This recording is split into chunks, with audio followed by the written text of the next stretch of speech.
Claire Whitmore just wanted a garden, but the soil was never meant to be dug up. The moment she planted the first seed, the ground shuddered. By morning, the flower had bloomed, fully grown, petals white as bone, and the whispers began. Chapter 1. Hawthorne Estate. When Claire and Daniel Whitmore, a wealthy couple from the city, bought the crumbling Hawthorne Estate deep in the forgotten heart of New England, they imagined quiet days and star-filled nights, the kind of peace the city could never offer. The mansion, draped in ivy and shadow, had stood untouched for decades. Abandoned after a fire in the late 1800s, took the lives of its previous owners.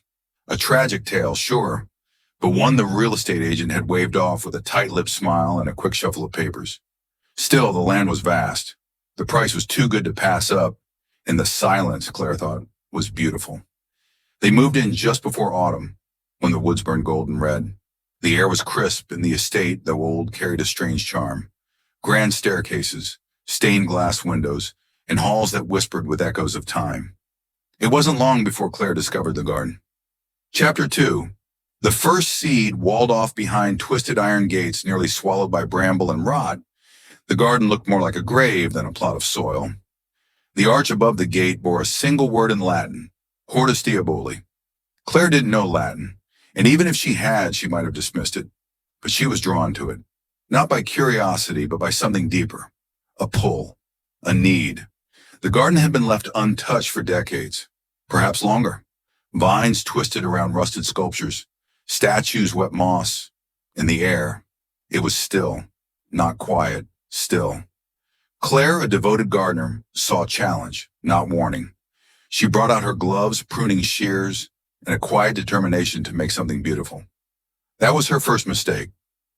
Chapter 3. The bloom. The soil was unlike anything she'd ever worked with.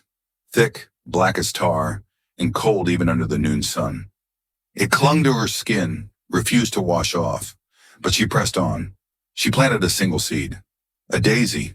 Something simple, harmless. The ground shifted. Not visibly, but she felt it. A tremor beneath her knees. She laughed it off, chalking it up to her imagination, or maybe a deep-rooted tree system. But that night she couldn't sleep. The air inside the house had changed. Heavier, wetter. The silence was deeper. Daniel didn't notice. Not yet. And when Claire returned to the garden at dawn, the daisy had bloomed. Fully grown, pristine white, its petals slick like porcelain. It glowed faintly in the pale light, as though moonlight clung to it even after sunrise. Chapter 4. Whispers. After that, the garden came alive. Vines grew inches every hour. They slithered across the trellises and walls like snakes searching for prey. Flowers bloomed in impossible shapes, spirals that folded into themselves, blossoms that looked like eyes, petals that pulsed like breathing lungs. The colors, some defied human comprehension, colors that made Claire's stomach churn just to look at them. There was always a hum in the air, not a sound exactly, but a pressure, like the buzz of 1,000 insect wings just behind the veil of hearing. Then the whispers began, at first soft, barely audible, her name drifting through the wind. She thought it was the woods, or maybe Daniel calling, but they grew louder, clearer. They spoke of things buried, deals sealed in roots and blood, names older than language. Claire couldn't stop gardening, even when Daniel begged her to stop. Chapter 5. The Change. She bled from thorns that moved when she wasn't looking.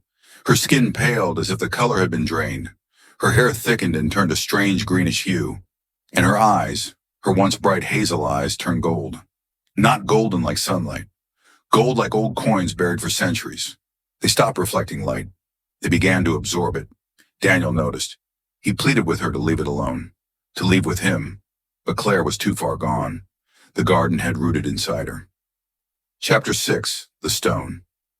It came to her in a dream, visions of a tree, massive and twisted, older than the house itself. She woke before dawn and walked barefoot through the garden, knowing where to go, as if guided. She dug for hours, her nails broke, her skin split. She ignored the pain. Finally, she found it. A stone slab buried beneath the roots of the oldest tree. Black, cold, covered in symbols that squirmed when stared at too long. And beneath it, breathing, Slow, steady, alive. She had awakened it. Chapter 7. The Hawthorne Estate had been built on cursed land. That much Daniel discovered in the town's dusty records. Its original owners were members of a long-forgotten cult. The garden wasn't just a garden, it was a gate, and Claire had opened it. The being beneath, an ancient hunger buried by blood ritual and fire, was free. The garden spread like wildfire. Vines crushed the porch. Flowers sprouted from the wood. Roots split the foundation. Fog swallowed the road. Daniel tried to escape, but there was no path left. Only green. Endless green.